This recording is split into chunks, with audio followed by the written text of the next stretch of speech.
راغلی دی دربار ته ګناهګار یم الله، راغلی دی دربار ته ګناهګار یم الله، په تیرو ګناهونو توبهګار یم الله. د ژوند لار زموږ د نن ورځې د خپرونې موضوع بیا هم د ګناهونو نښې او د هغې علاج.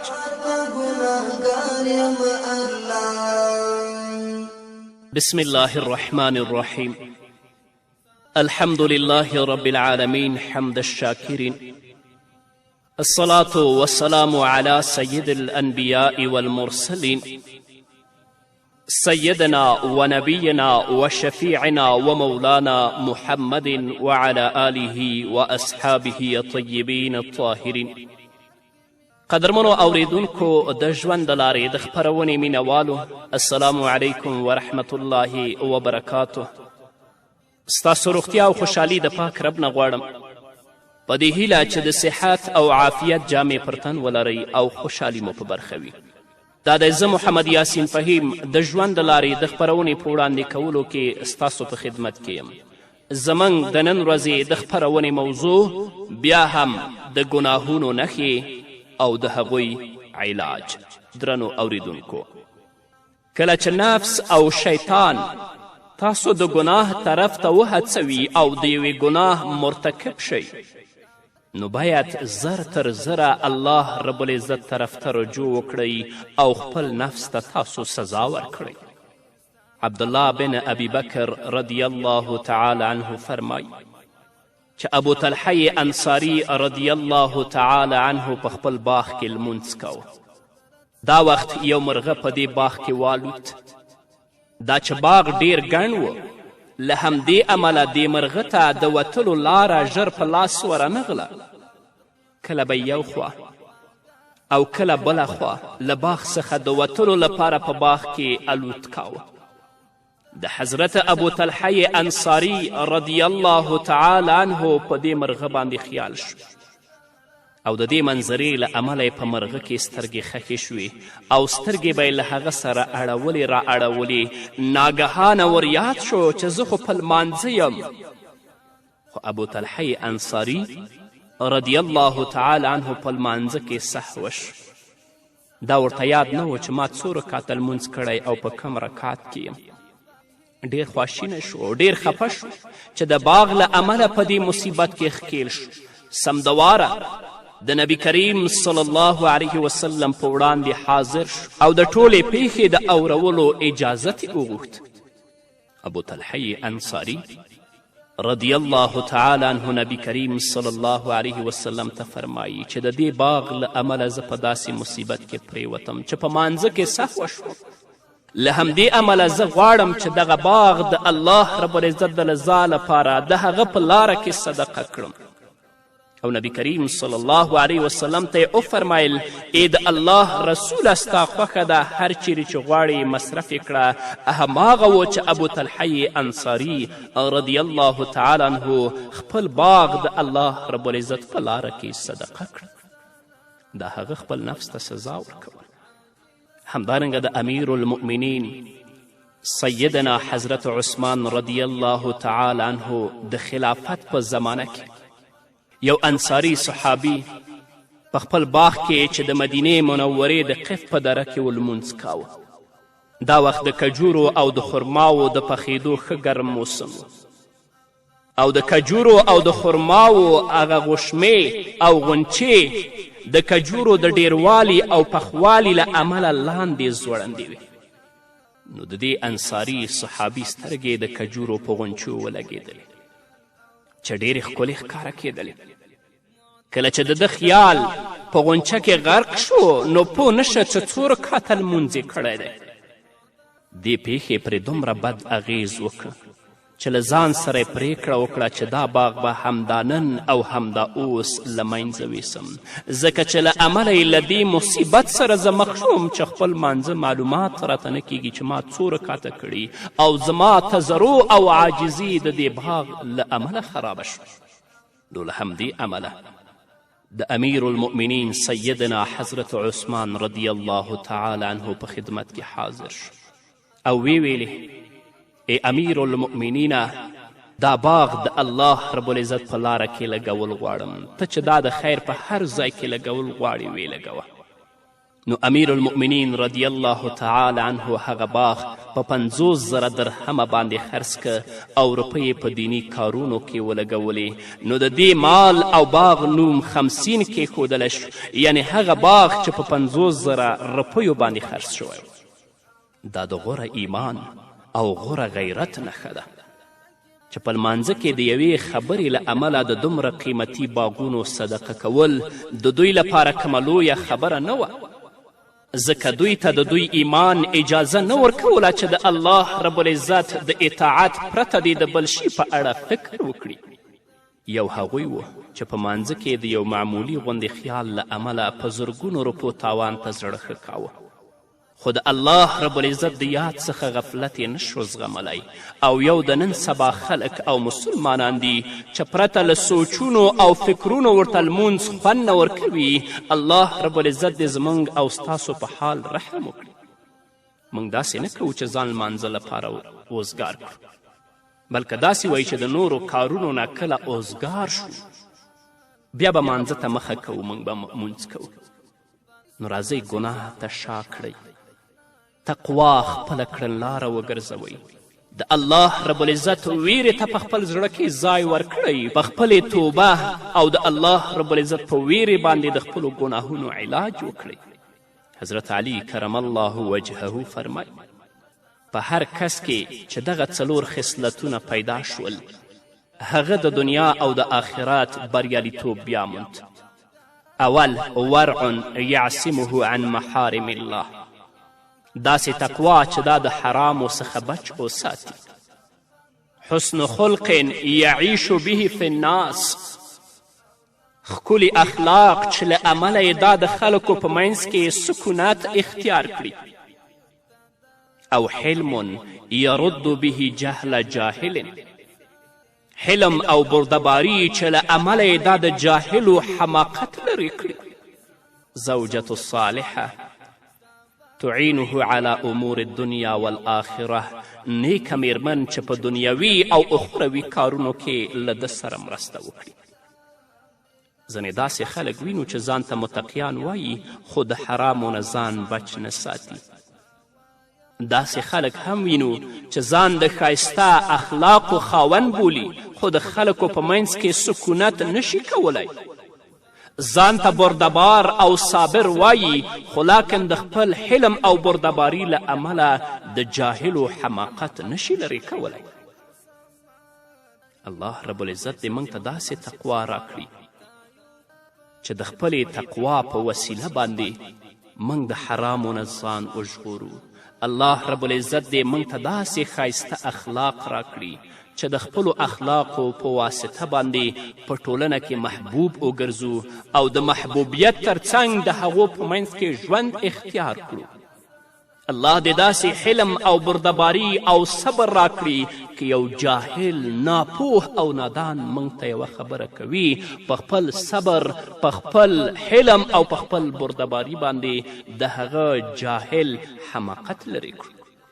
نو درنو اوریدونکو، کله چې له انسان څخه ګناه وشي نو باید انسان نادم، شرمسار او پښیمانه شي.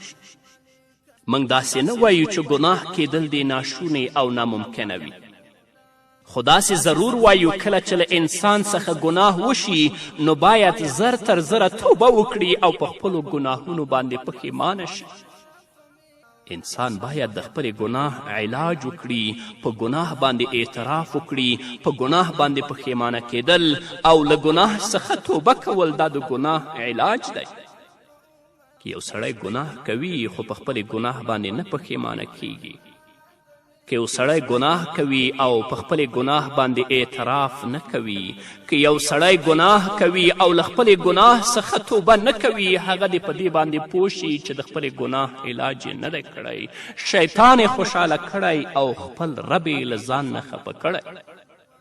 ناراضۍ خپل رب راضي کړئ او ستاسو رب ستاسو نه هله راضي کیږي چې کله ګناه کوئ په ګناه باندې پښیمانه شئ له ګناه څخه توبه وکړئ او په خپلې ګناه باندې اعتراف او اقرار وکړئ که چیرې له توبې وروسته بیا له انسان څخه ګناه وشي نو بیا دې توبه وکړي که بیا وشي نو بیا دې توبه وکړي او په همدې ترتیب که یو انسان همداسې وکړي انشاءالله زر تر زره به له ګناه څخه خلاص شي زه تاسو ته په تجربې سره وایم که چیرې تاسو د هرې ګناه په بدل کې په ځان باندې د توبې لپاره 2 رکعته نفلي لمونځ ضروري او لازمي کړئ نو انشاءالله په لنډو ورځو کې به د ګناه مخ هم ونه ګورئ او نه به په ګناه کې ښکیل شئ چیرې در څخه ګناه وشوه او د توبې لپاره در سره وخت نه و اول خو باید 100 په 100 کې ځان د توبې لپاره اوزګار کړی شي که بیا داسې کم ضروري او اړین شرعي عذر او کار مخې ته راغی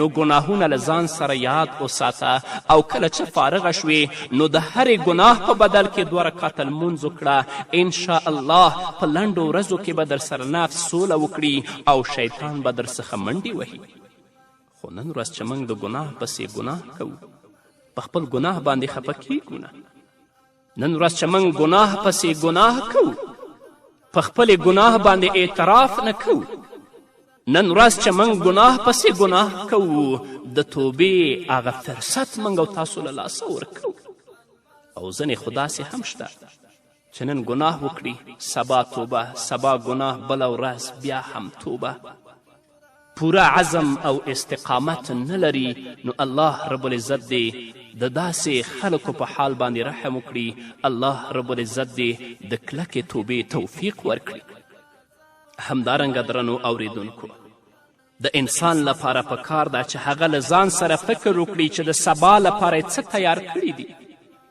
هغه باید د آخرت په فکر کې شي په ورځ کې باید د قیامت په اړه د فکر لپاره 1 ساعت وباسي په هغه 1 ساعت کې له ځان سره داسې فکر وکړي قیامت څه شی دی کله به راځي له مرګه وروسته موږ ته څه شی مخې ته راتلونکي دي له مرګ څخه واخله تر جنت او دوزخ ته د ورتلو پورې له موږ سره څه کیدونکي دي انسان باید له ځان سره داسې فکر وکړي چې یوه داسې ورځ به راشي چې زه به پکې له دې فاني نړۍ څخه د ابدي ژوند په لور کډه وکړم مال دولت عزت شرافت میرمن بچی ځمکه موټرې بنګلې باغونه ورور خور مور او پلار دا هر څه به راڅخه پاتې شي او زه به یوازې له خپلو اعمالو سره بې یاره او بې مددګاره د قبر په توره کنده کې پرېوځم او هلته په قبر کې به 2 ملائکې د سوال او ځواب لپاره راشي که چیرې زما اعمال ښه او نیک وي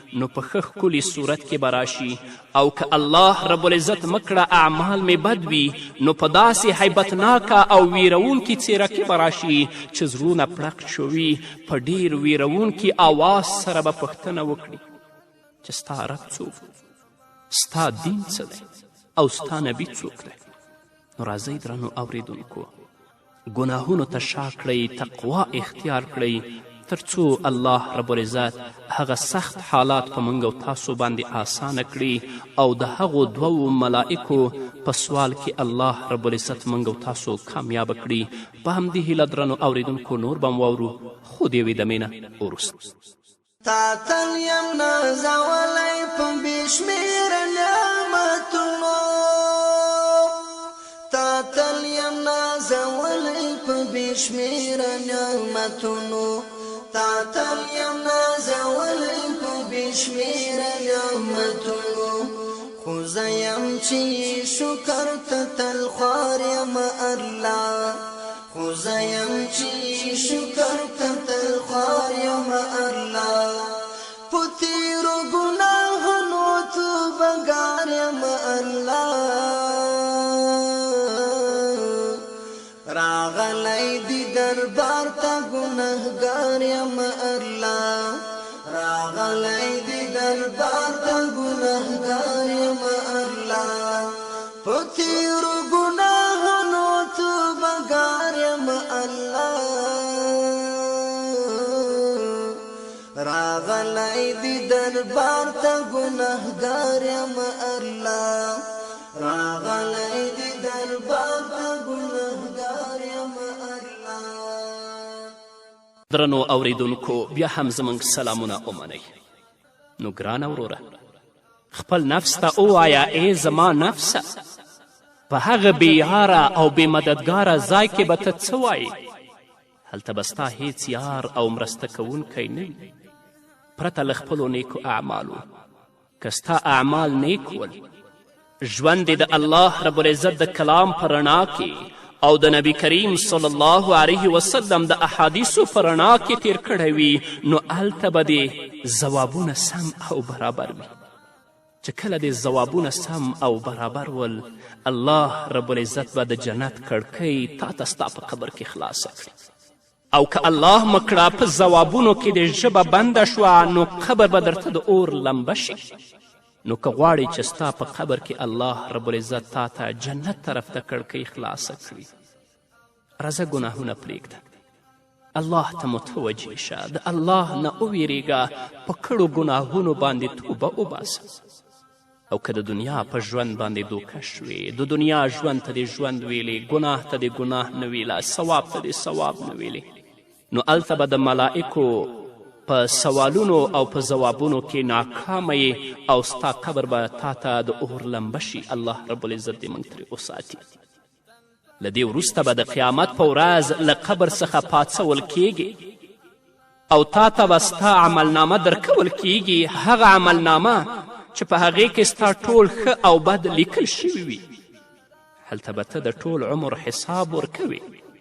که عملنامه په ښي لاس درکړه شوه، نو پوه شه چې بریالی شوې او جنت ته لاړې. او که الله مکړه عملنامه یې په چپ لاس درکړه، نو بیا دې خیر نشته. الله رب العزت به دې د دوزخ داسې کندو ته ګزار کړي چې پورته کېدل ترې امکان نه لري. بیا هم درنو اوریدونکو، خویندو او ورونو، په وار وار سره وایم، ګناهونه پرېږدئ، د الله نه وویرېږئ، خپل د مانځه پابند شئ، د الله د حکمونو پابند شئ. په ځانګړې توګه خویندو غیبت پرېږدئ، اسلامي حجاب او اسلامي جامه واغوندئ چې هلته الله رب العزت ستاسو عملنامه تاسو ته ستاسو په ښي لاس کې درکړي. او که خدای مکړه عملنامه په چاپ لاس کې درکړی شوه، نو بیا به د الله رب العزت د جهنم داسې کندو ته ګزار کړي چې بیا د راوتلو امکان پکې نشته. د عملنامې له ورکولو وروسته به په پل صراط باندې تیریږي. نو ای زما نادان نفسه، سره له دې چې په دې ټولو خبرو باندې ایمان لري او په دې هر څه پوهیږي چې دا هر څه کیدونکي او راتلونکي دي، نو بیا ولې په دوکه کې پرېوتی؟ ولې غفلت کوي او ځان ولې بې خبره نیسي؟ آخر ته په کم بنیاد باندې د ګناه په کولو کې دومره زړور کیږي؟ آیا داسې ګمان کوي چې تل تر تله به ژوندی؟ نه، په خپله د ځان غم وکړه. که چیرې ته په خپله د ځان غم ونه کړې، نو دا راته ووایه چې له تا پرته بل څوک دی چې ستا خیر غوښتونکی وي. ای زما نفسه، ځان د خپله لاسه د دوزخ په کنده کې مه اچوه.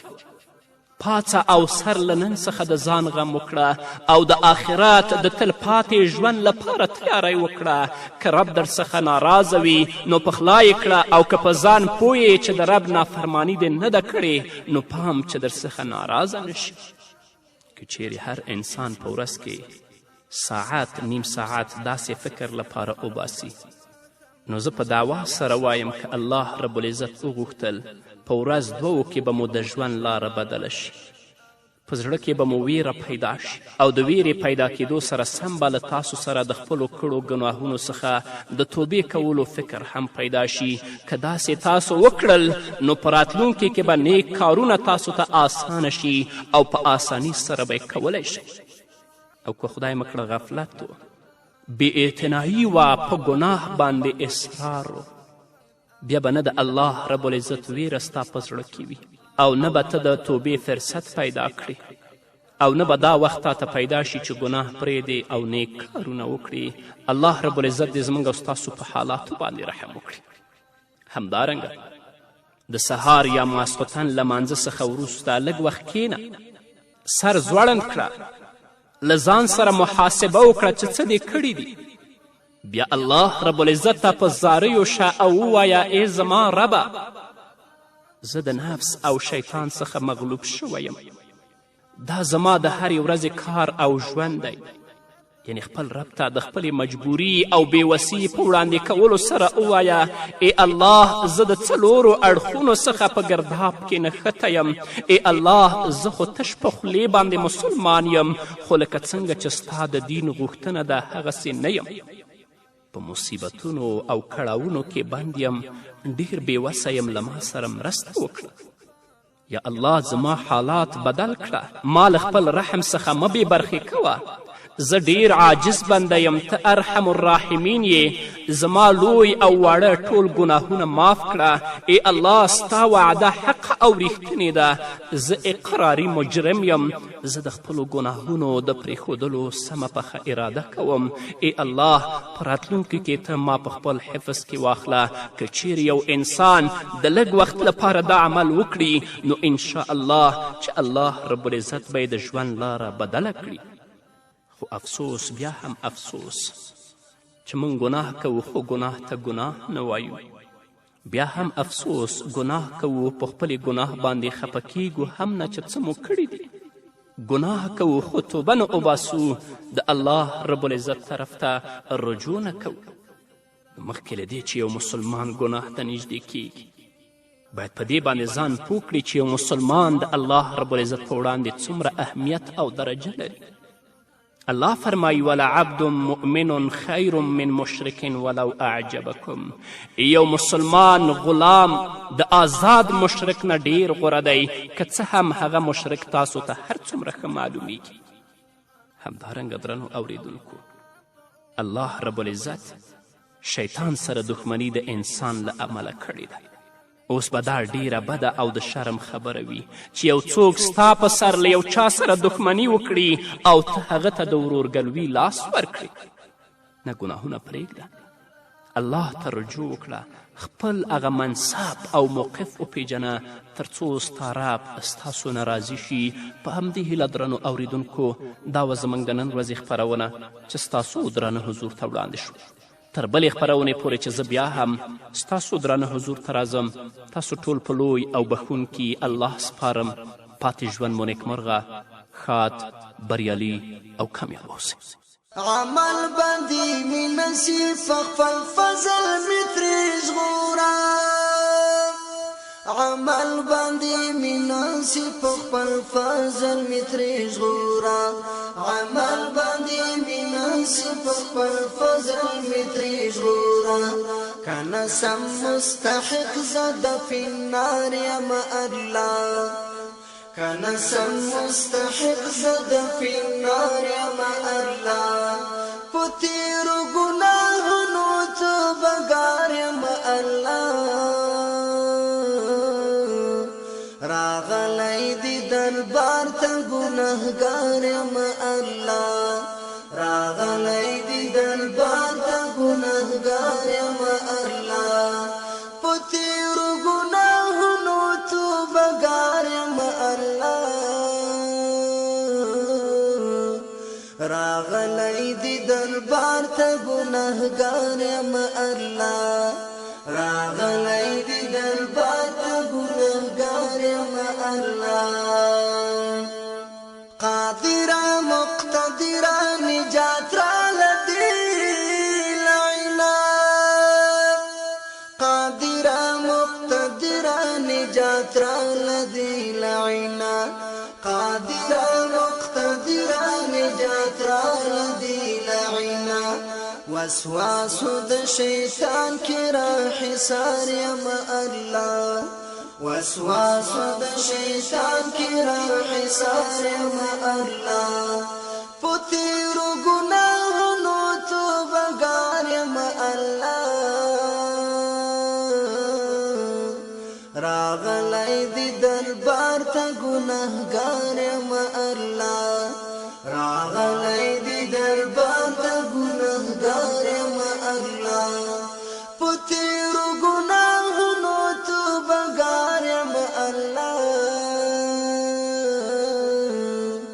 راغلی دی دربار ته ګناهګار یم الله.